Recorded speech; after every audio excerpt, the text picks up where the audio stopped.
back. It is the Vegas Take Sharp and Shapiro. Coming up in about 10 minutes or so, Mike Babcock from TMZ Sports will be with us.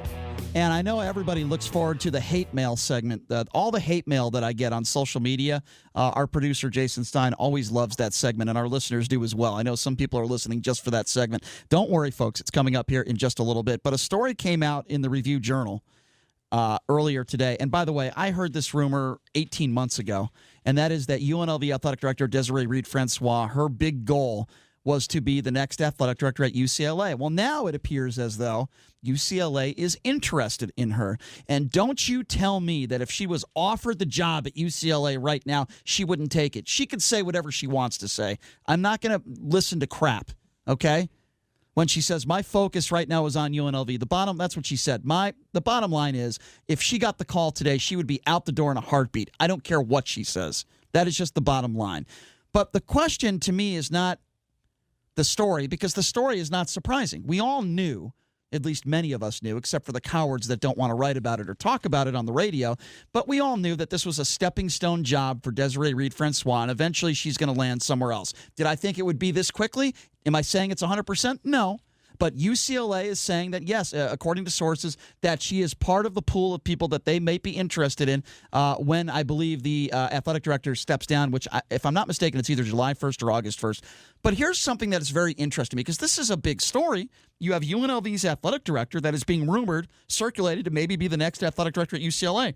Stein, what can you tell us about this? Is the Review Journal burying this story? What is going on? I think it goes beyond rumor. I think she was actually mentioned in a San Jose Mercury news story. Mm-hmm. So I think it's a rumor. She's in the mix. Right. Of course, she's downplaying it. But yeah, the thing that we found interesting about it is, and I love this because I love the media business, where newspapers decide to place things in the paper. Now, in my opinion, even though this is based on another report, probably could be front page news on page A. It's a big story. Yeah, I mean, it could be in that mix, but it's fine. It's not. So let's talk about the sports page from today's Review Journal. The editor decides to put this thing on page 4C. And it's just like a little blurb. And it's written by Mark Anderson, who's a great journalist, a great reporter. Mark is a great guy. And he we does love very him. Good. Yep. But this is not his fault. This is the editor who decided, hey, we're going to put this thing on page 4. So here's what you guys tell me. I mean, you're more sports-minded than me. Does this belong on the front page of the sports section over the Desiree Reed-Francois report? I don't know. Vintage flower fuels Knights. So it's about the Vegas Knights winning the game last night. And then, of course, Ed Graney's story, opinion piece on the side there. Yeah. What was the opinion piece on? Knights showing who's boss in the Pacific. You know what? I think that the Knights should be ahead of UNLV and with Desiree Reed-Francois. Okay. I think she should be on the bottom of the front page. Well, let's hear. Here's what was on the bottom. Yeah. Below the fold, as they say in the newspaper business. Raiders receptive to bounty of draft options at wide receiver. Did that need to be there? No, of course not. That could be a second generic, page. Isn't it? I mean, the Raiders are still a very big deal. I mean, but the conversation comes down to professional versus collegiate sports. So, what page is Desiree Francois on exactly? Page 4. She should That's be. absurd. She should be at worst on the second page. Page 2 is Who's the editor of the sports section? not by the way? the top of it. Bill something. What's his name? I don't remember. Not Bill Bradley. Isn't that Bill Bradley, the former NBA player turned politician? No, I think it actually is Bill Bradley. It is that Bill his name? Bradley. Yeah. Well, good job, Bill. The guy who told us we couldn't have any of his reporters on the show anymore. Good job, Bill. You do a fantastic job at the Now, Review that being Journal. said, Mark Anderson did write a pretty good piece about it.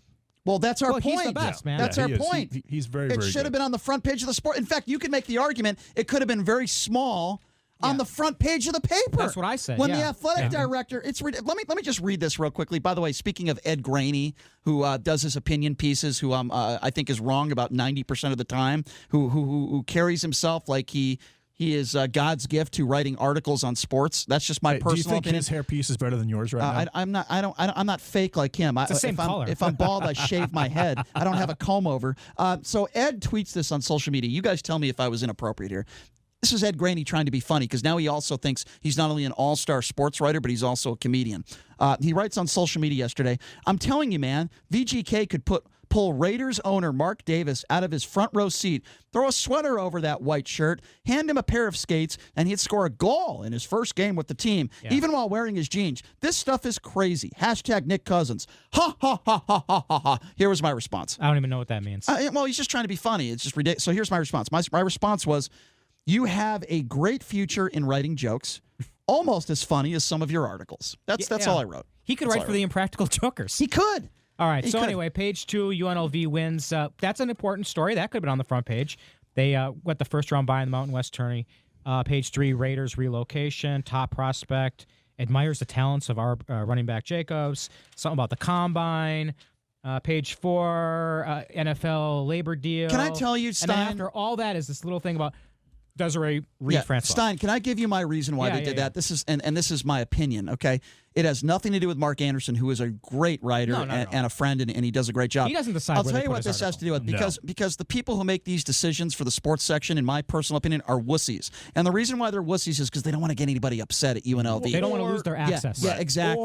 Or they think it doesn't have legs, and it's just a rumor, and it's not going anywhere. And then it doesn't deserve to be on the first or the second page, but it should be at the bottom of the first page, in my opinion. You're right, and rumors and innuendo don't necessarily need to make the front page, Right. but in this case, this came from the San Jose Mercury News, which is also a reputable newspaper, and her name, from what I can see, her name was mentioned in that story, so this is not conjecture. This is a real thing. Brian and I have gone over this ad nauseum. 10+ times. We've said that Desiree Francois is here. She is making a stop, and she is extending her career. That's why she's making these conservative hires, like T.J. Otzelberger, like Marcus Arroyo. That's why she's not going out. Doesn't want to rock the boat. Exactly. She wants to just make the conservative hire. Now, I think Otzelberger has been a very good hire. No, obviously the verdict is out on Arroyo, but this has been a conversation that's been happening for the better part of a year. So I think it should, considering the fact that, it in my opinion, it does have legs.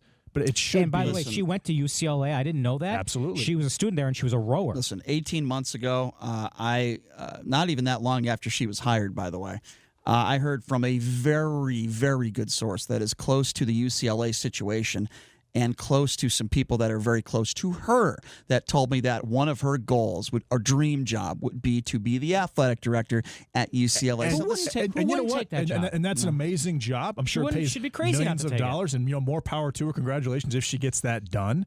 But this isn't about her. It's about the newspaper not following through. Burying the story. Right.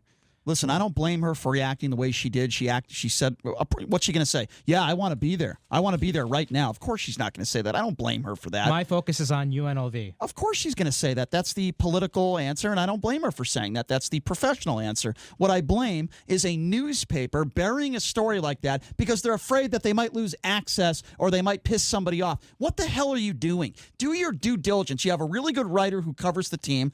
Put it on the front page. What a bunch of cowards not over just there. A good writer, a juiced in. There isn't a writer in Las Vegas who has more connections to UNLV than Mark Anderson. Well, there just isn't. The only other person that I would say would be more juiced in would probably be Jose Canseco. He's very juiced in. But with that being said, yes, we like Mark Anderson. He's a great writer. He does a good job over there.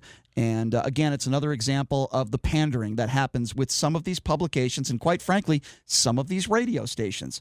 Do you think that some other radio stations in town are going to do 30 minutes and talk about Francois and be honest about it, how she wants to be at UCLA? Of course not, because they pander, because they kiss ass. And again, it's not like we're saying that she is a bad person for doing this. We're actually saying absolutely not. You should do it. That UCLA is a top 10 job for an athletic director, in my personal opinion. I'm not sure I would hire her at UCLA. Southern California, $multi-million. One of the most storied basketball franchises. That's not what this is about. I think she's done a good job here, but again, we're not just because we're very early it here doesn't mean we're criticizing her. Very early here to give her an A+ grade. I would be shocked if she's actually in consideration for this job, and I think that she is. I would be shocked if she didn't take it.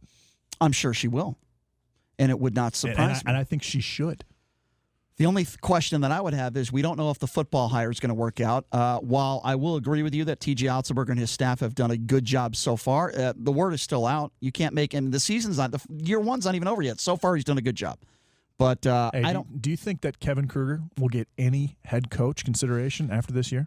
No, not after. No? Absolutely not. Not after year one. I think he needs a couple more years under his belt because this defense looks really good. Oh, he's done a fantastic job. His defense looks like his father's defense. Exactly, and that's where the defense is coming from, is Kevin Kruger. No question. And I'm a big fan of Kevin Kruger. As anybody knows, I'm a big fan of his father, Lon. They're a great family. Kevin is, I said this years ago when he was at Northern Arizona and got his first assistant coaching job. I said, Kevin is going to be a great head coach someday, just like his dad. We're going to take a quick break, and when we come back, TMZ Sports' very own Mike Babcock. You're listening to the Vegas Take 101.5 FM, 720 AM, KDAWN.